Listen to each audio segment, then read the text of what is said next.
Hello, my name is Harriet Jenkins and this is my presentation on the bioethical issue of abortion. Abortion is defined as the removal of a fetus or embryo from the uterus before the stage of viability. For a fetus to be viable, it must be able to live outside the mother's womb. A fetus is considered viable at 24 weeks. Abortion is a highly debated topic and the legality of abortion differs all around the world. There are an array of complex reasons that a woman would choose to have an abortion. These include socioeconomic constraints, to preserve a woman's physical and/or mental health, in the case of fetal impairment, because of rape or incest, to save a woman's life, or simply because she does not wish to be pregnant or have a child. Abortion is very common. Approximately 1 in 4 women will have an abortion in their lifetime. Here is a figure depicting the legal grounds for abortion in developed and developing country settings in 2013. Women in developed countries have much better access to abortion than women living in developing countries. In current literature, both a defense of abortion and a defense against abortion is presented. In Judith Thompson's A Defense of Abortion, she states that a fertilized ovum, a newly implanted clump of cells, is no more a person than an acorn is a tree. This analogy attempts to show the difference between a fetus and a human and confirm that an adult human and a fetus are not the same. The violinist situation that is put forward by Judith Thompson shows the importance of bodily autonomy and argues that the personhood of the fetus is irrelevant and the choice of what happens to a woman's body is more important than the fetus's right to life. The violinist situation has you imagine that an unconscious violinist is plugged into your circulatory system without your permission, and that the violinist will die if you remove yourself. You are then asked to stay plugged in for a matter of time. Thompson then argues that it would be essential that there would be a choice if you would want to stay connected to the violinist. This analogy attempts to demonstrate the importance of bodily autonomy. In David Boonan's book, A Defense of Abortion, he explains that organized cortical brain activity is not present until 25 to 32 weeks after fertilization. This brain activity is essential for the development of consciousness, and this is often what is required to define the personhood of a fetus. Many people on the side against abortion often argue that a fetus's right to life is more important than the mother's right to choose. Jack Mulder argues that there is quite a distinction between Judith Thompson's violinist case and the situation of acting directly against the bodily integrity of the fetus. Mulder argues that when people's needs are sufficiently grave and unique, others who can supply for these needs are sometimes required to do so, and that society has an obligation to support both the needs of the patient in her suffering and the agent of healing in her own suffering and/or inconvenience. Mulder also claims that just because a fetus does not yet possess the biological development that allows for conscious experience, this does not mean that they do not deserve the rights of a human. He compares a fetus to a temporarily comatose adult. Mulder states that a fetus is in a similar situation, that both the fetus and the comatose adult both possess the ability to have a conscious future.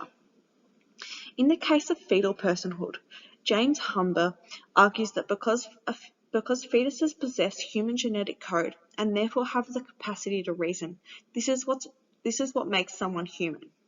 The argument of fetal personhood is widely debated, and many people against abortion argue that because the fetus has the potential for life, this is enough to grant the fetus the status of human. Don Marquis argues that fetuses have a future like ours, like any adult, and by killing a fetus deprives it of a future like ours. This argument relies on the assumption that any killing that deprives of a future like ours is inherently wrong. In C. Strong's critique of the best secular arguments against abortion, Strong analyzes Don Marquis' arguments against abortion. Strong argues that Marquis does not give enough weight to a woman's right to control her body. In relating this to the bioethical principles developed by Beauchamp and Childress in their book Principles of Biomedical Ethics. The bioethical principle of anatomy would be violated if a woman was forced to go through with an unwanted pregnancy. The principle of anatomy relates to the importance of control and choice that one has over their own body. One of Marquis' arguments is that a fetus has a future like ours. But an argument like that depends on the possibility of life. Marquis' argument of a future like ours also implies that contraception also prevents a future like ours. Contraception, by definition, prevents conception, and by Marquis' argument, that is morally wrong.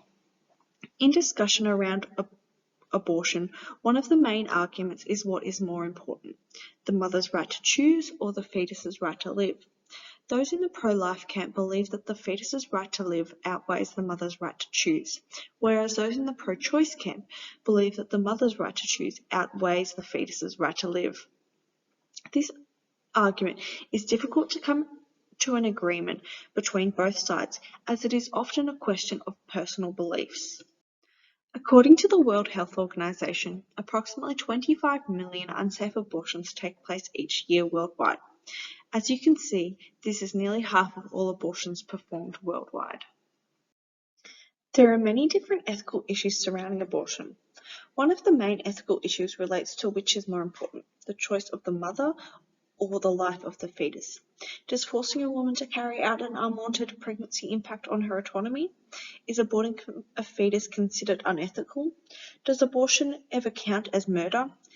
These are many questions surrounding the abortion argument, but unfortunately there are no simple answers to any of these. In the case of ethics, it often comes down to what one morally thinks is right. So if a person believes that a fetus is human, then they would most likely believe that abortion is wrong. But if a person does not believe that a fetus is a human, then they would most likely believe in abortion. Some clinical issues surrounding abortion are that 25 million unsafe abortions take place each year. These unsafe abortions contribute significantly to the mental mortality and morbidity rate. By banning abortion or making abortion harder to access, rather than decreasing the rate of abortion, it drives it underground. These underground abortions are very dangerous and contribute significantly to the maternal mortality and morbidity rate. Mandatory counselling, rather than helping women come to a decision, it can be viewed as intrusive and can delay treatment. Rather than making counselling mandatory, supportive counselling before and after an abortion should be available at request. There are many other clinical and professional issues that create barriers to accessing safe abortion, such as restrictive laws, poor availability of services, high cost, stigma, objection of healthcare providers, unnecessary requirements such as mandatory waiting periods, mandatory counselling, and provision of misleading services. Some professional issues are that there is a lack of trained service providers of abortion in some countries, which can act as a barrier to accessing safe abortion. Restrictive laws prevent doctors from doing what is best for the patient. Doctors with a conscientious objection to abortion have an ethical duty to advise women of their position and refer them promptly to a clinician who has no such objections. In recommendations surrounding abortions, I believe that abortion should be available in the interest of public health, as legalizing abortion helps to reduce the maternal morbidity and mortality rates. The laws surrounding abortion should be based in evidence, and all religious beliefs should be excluded when making laws surrounding abortion. The legal framework surrounding abortion should make abortion easy to access and work to remove barriers. A topic that is very prominent in today's society relating to abortion is it wrong for a doctor to refuse to give an abortion because of personal beliefs? Thank you for listening to my presentation on the bioethical issue of abortion.